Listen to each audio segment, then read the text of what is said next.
I mean, I assume we will have a fair amount of casualties, but look at these. These are very good casualties, pushing with infantry against the Axis in 1941. These are actually pretty amazing casualties. We caused them 1.3 million casualties and another 600,000 to Italy. Hi guys, and welcome back to the channel. Today we are continuing our run with Romanov Poland. We are picking back up almost exactly where we left the last time, and I say almost because I decided to apply some further improvements to the strategy. So I restarted the run from zero in order to test them, and I must say the results were very positive. The final outcome is similar, as you can see, so we can continue this run as we would have done with the original one. You don't need to restart your own runs if you were following the guide, but if you want to do so, I am going to mention each change I made to the original strategy. You can also find them in the dedicated spreadsheet if you purchased a tier 2 membership, and you can find the updated focuses and researches in the description of the video. I would also like to thank you guys for the suggestions in the comments to the original guide, which made these improvements possible. By the way, if you missed the first video, you can find a link to the playlist in the description, so make sure to check it out. And of course, as usual, if you have been following the channel and enjoying my content, please do not forget to leave a like and subscribe to the channel. That's all for the introduction. Now let's get into the changes I made, and then let's prepare to face our old friend Adolf. Alright, I will try to go through the changes fairly quick. I don't want to spend too much time. This video is dedicated to Poland versus the Axis, and the first change concerns Danzig.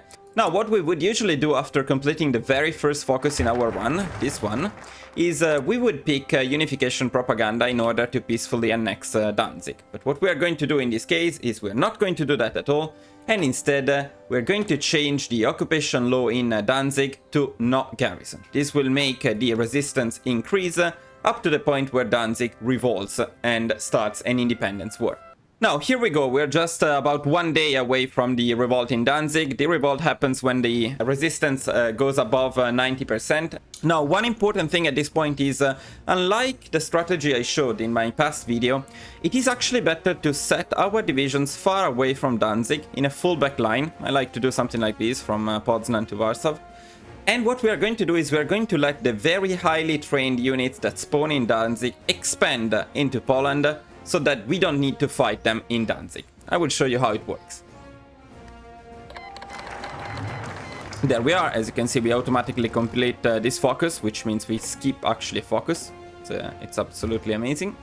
And Danzig, or their units, will slowly start expanding into our land. I want to wait, I would suggest waiting until they are about at this point, because we want all of them, ideally, to leave Danzig. Usually 2 of the divisions go away, like this.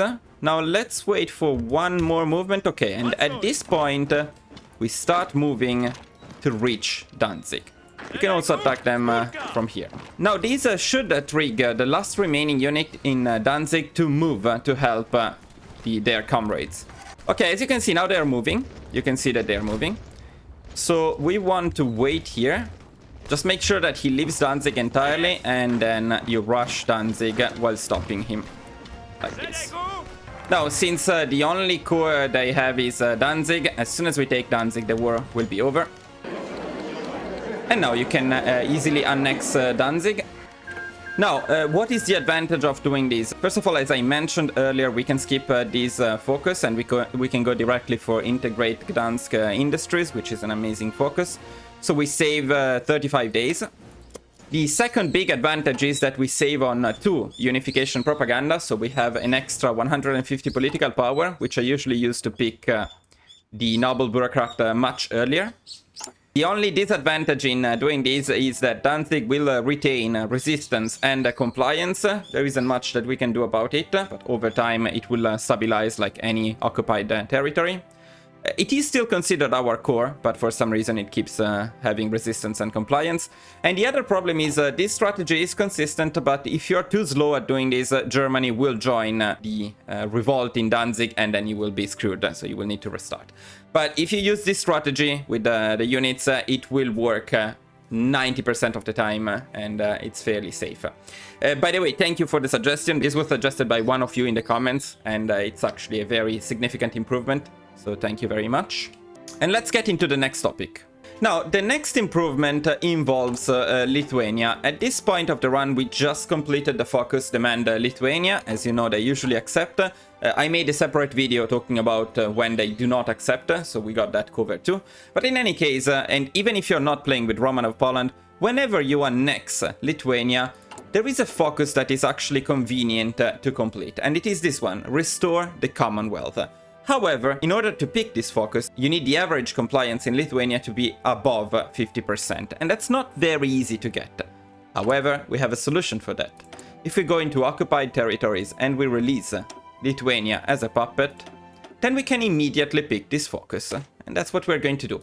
Now, what is going to happen with this focus is that once it is completed in just 70 days, we're going to re-annex Lithuania, but this time we're going to get cores on Lithuanian territories. Not only, we will also get cores on all Latvian states. So in addition to Lithuania, we also core Latvia. Here I reloaded the save that we're going to continue. Here we just defeated the Soviet Union.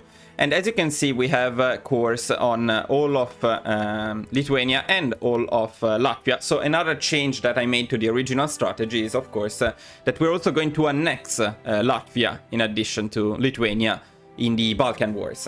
And another advantage of doing so is that from Latvia, if we core Latvia and we annex it, we're actually fairly close to Leningrad. So you can manage the war against the Soviet Union as we did in the original guide, but if you want, you can also try to go for Leningrad first. And that's what I did in this particular run, and I found it to be pretty efficient. So we go for Leningrad first, Stalingrad from the south, and then Moscow to end. Okay, final improvement to the guide, and then I promise we are done and we can continue with the Axis. I also suggest annexing Yugoslavia. And the reason for that is that we actually get cores on Yugoslavia when we complete this focus, proclaim Slavic unity. We get cores on Yugoslavia and Bulgaria. Now, if Yugoslavia is Balkanized, as we did in the original guide, you can still re-annex those puppets, but it will be more time-consuming and more expensive in terms of political power. If we annexed Yugoslavia, like this, we will get cores, but I would actually suggest releasing them as a puppet, as just one puppet, however, before completing this focus. So now we are about 38 days into this focus. You could wait until the very end, but we're going to do it right away. We go into occupied territories and we release Yugoslavia, not a Balkanized Yugoslavia, but all of Yugoslavia as a puppet. Why are we doing this?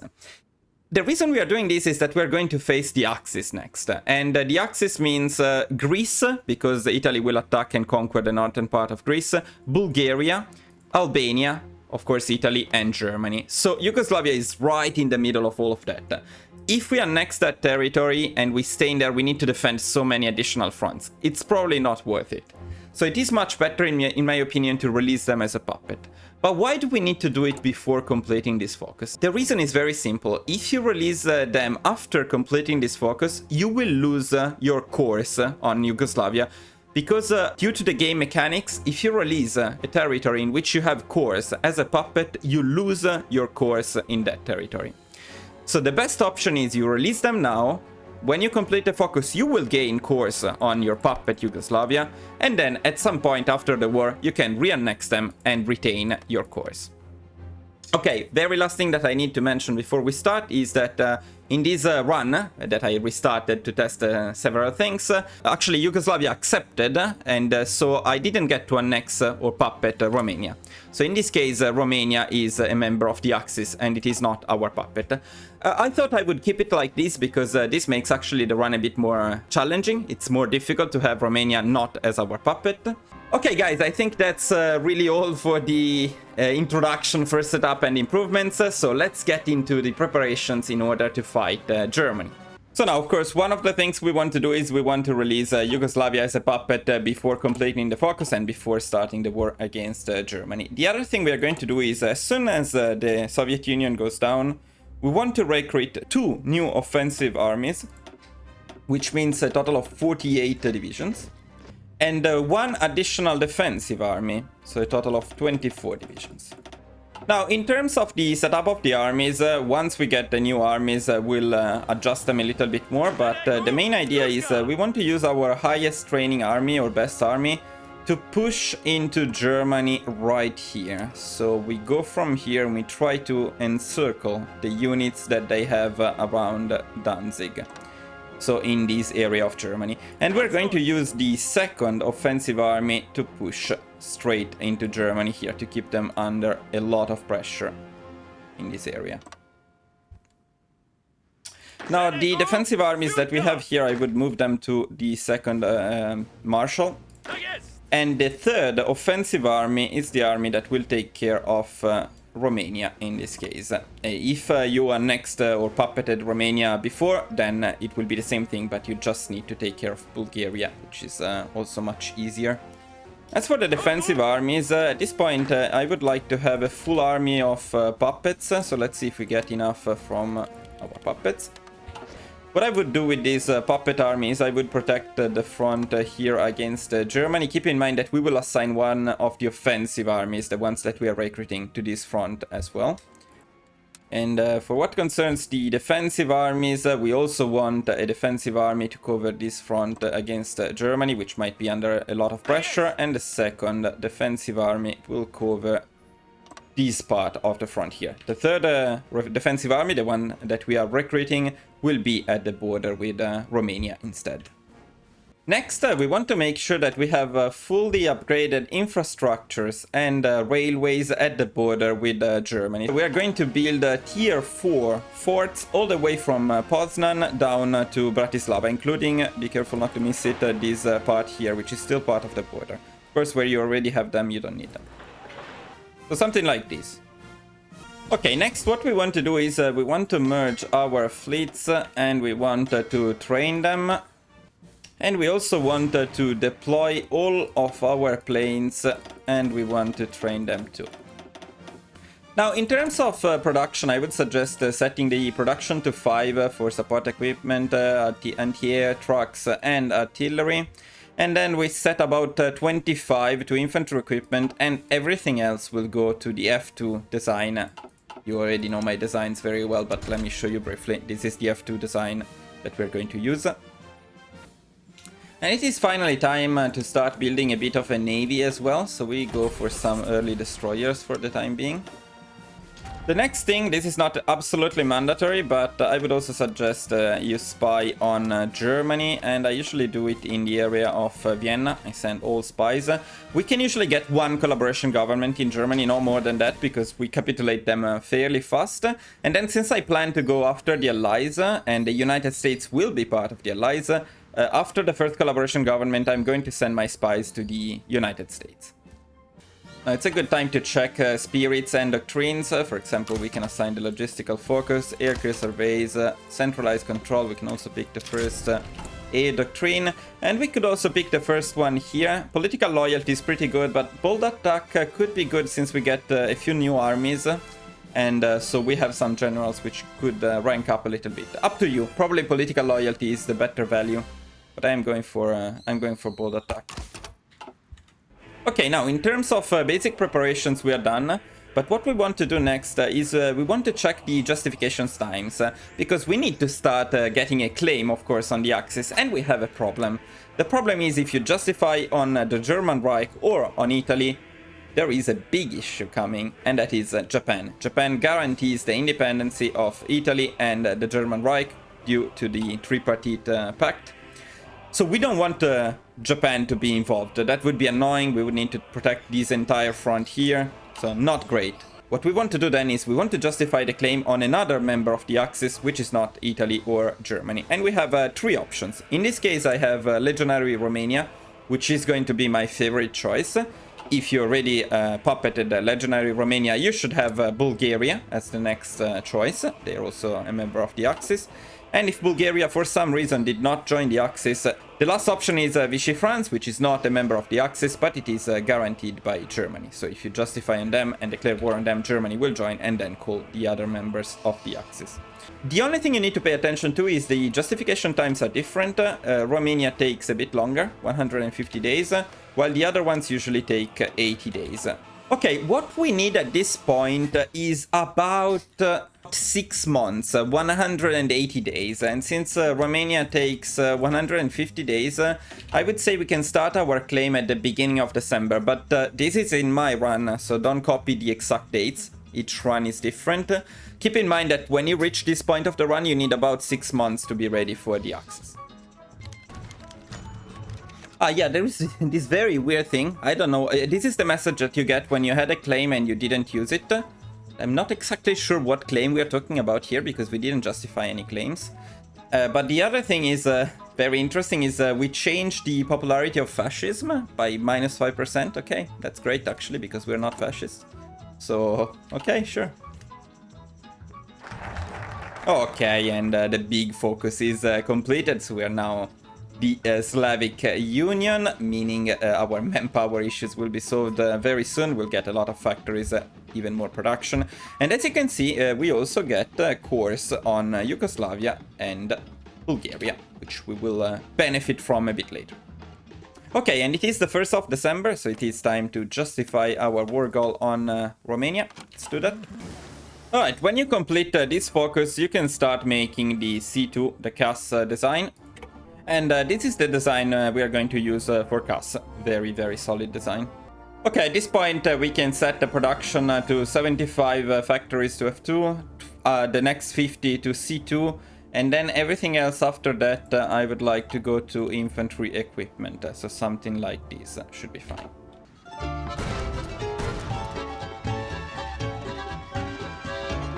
How epic is this music for Poland, by the way? I love this one.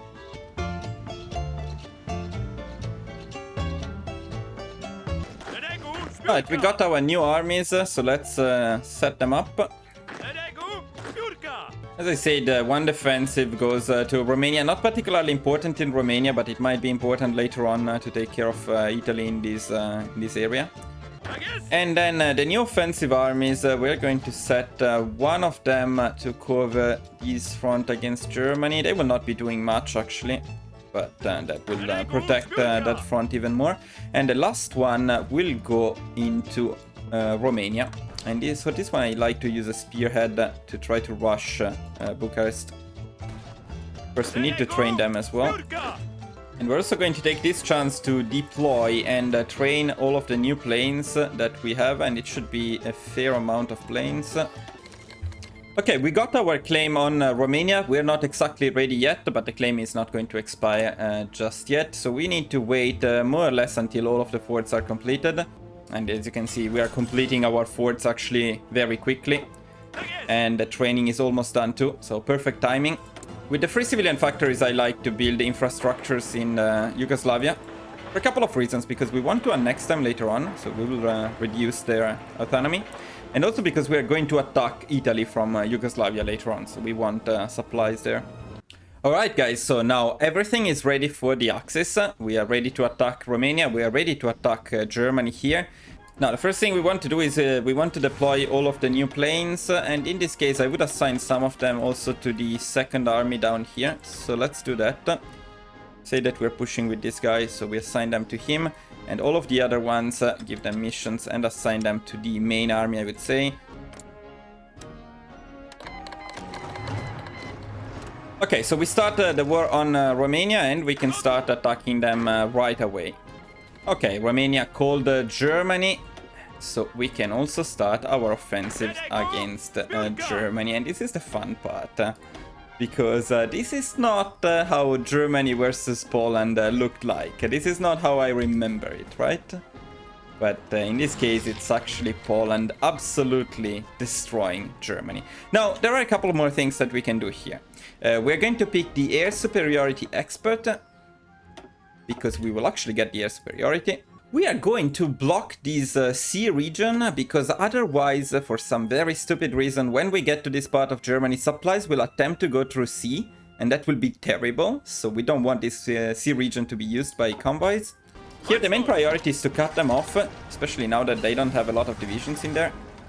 Of course, Germany doesn't have any chance to push into us here with the tier 4 forts and the armies that we have in there. And up here we are just encircling them, and look at the amount of divisions they have in there. 19. This is going to be painful for Germany.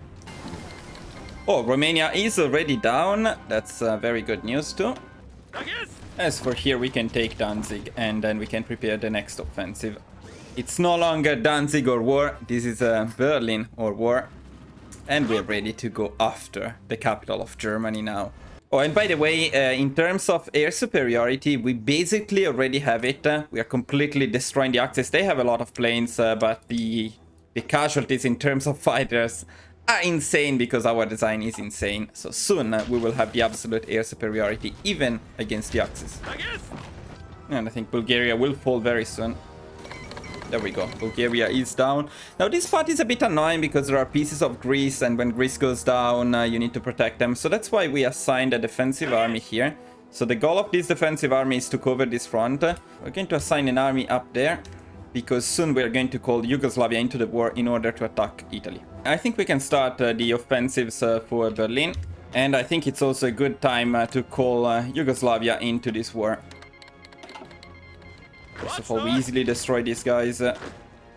And we can try to quickly take this part of Italy. This is the moment where I usually also start a claim on Vichy France. 55 days, it's fairly fast, but we want Vichy France. There are still a few tricks that I need to show you, so this last part of the run is very important, actually. Okay, now we do need a little bit more help down here, because actually Bulgaria is somehow still alive, and Greece is not doing a great job, so we need to support them a little bit more. We are advancing very quickly to Berlin, and Berlin is down. We're even getting some encirclements here. Lovely. Germany is under pressure everywhere. Of course, the only thing we want to avoid is pushing into the forts, so we need to be careful where we push. And Italy did send all of their divisions up here, so this will slow us down a little bit here. It's not time to take Vienna yet, so we don't actually want to push in here.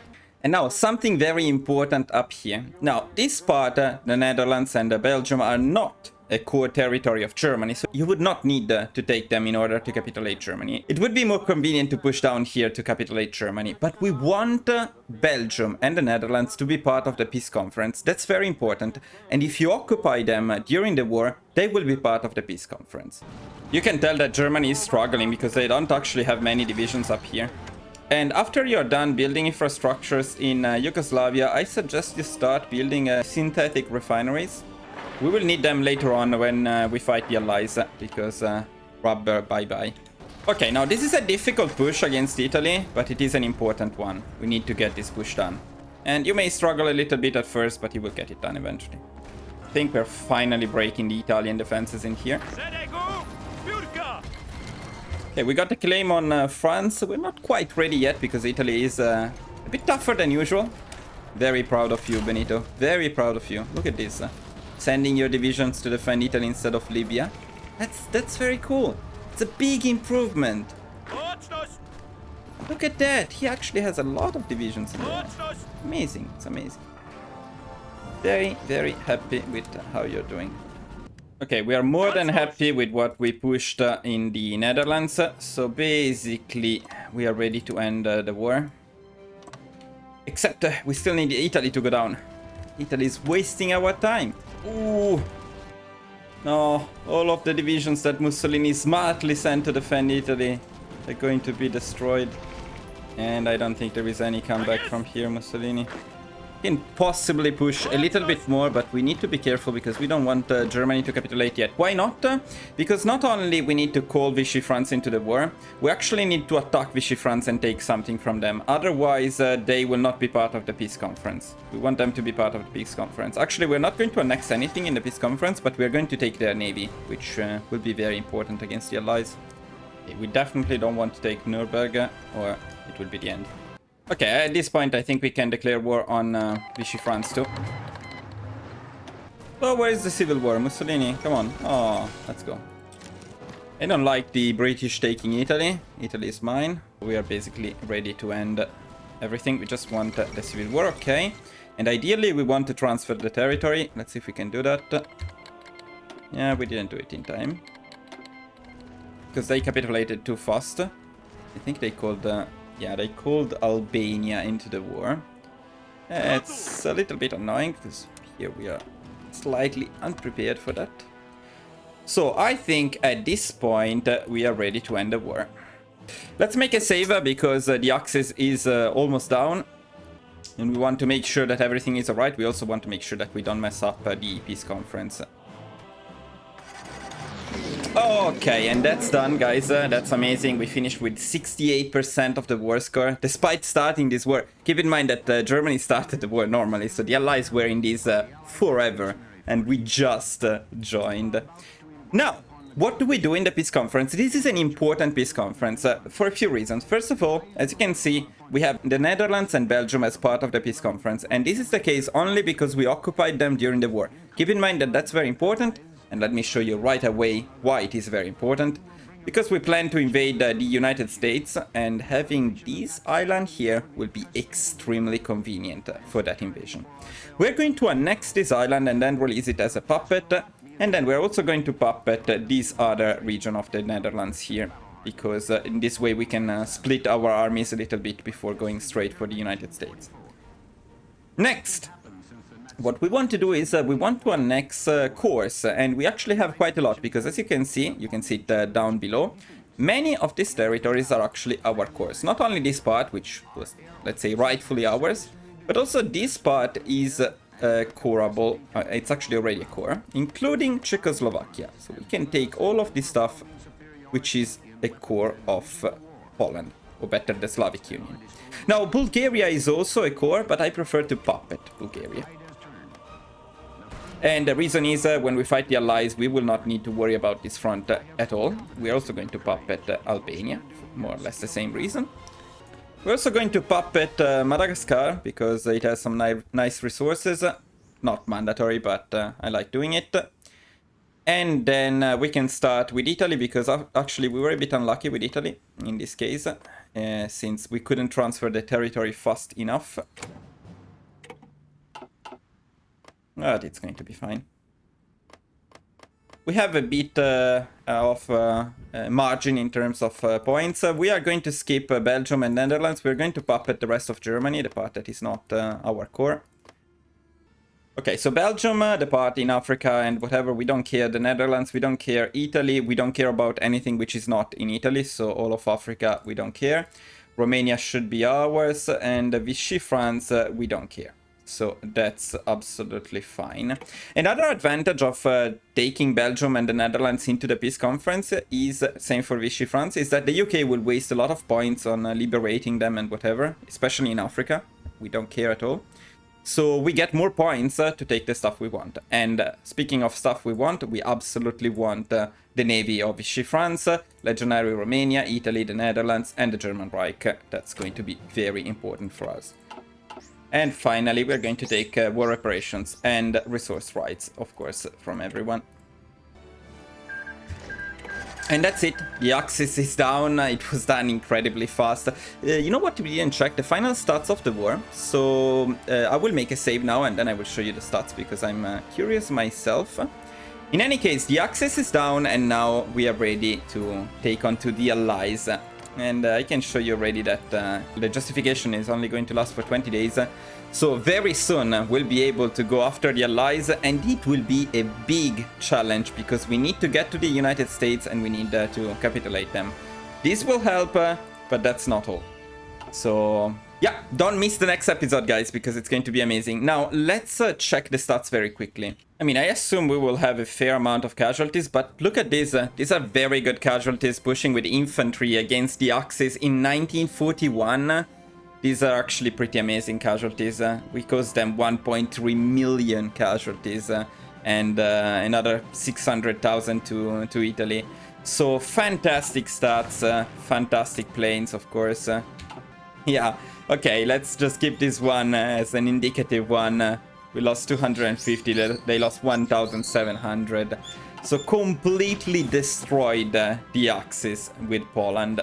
Absolutely insane. Guys, if you enjoyed this video, of course, don't forget to like, subscribe to the channel, leave me a comment, let me know what you thought about it, if you have any ideas for further improvements. And again, I'm very excited for the big fight against the Allies, so definitely we are going for another episode, and I hope you will enjoy it too. Don't miss it. Thank you for watching, and I will see you guys in the next video. Bye bye.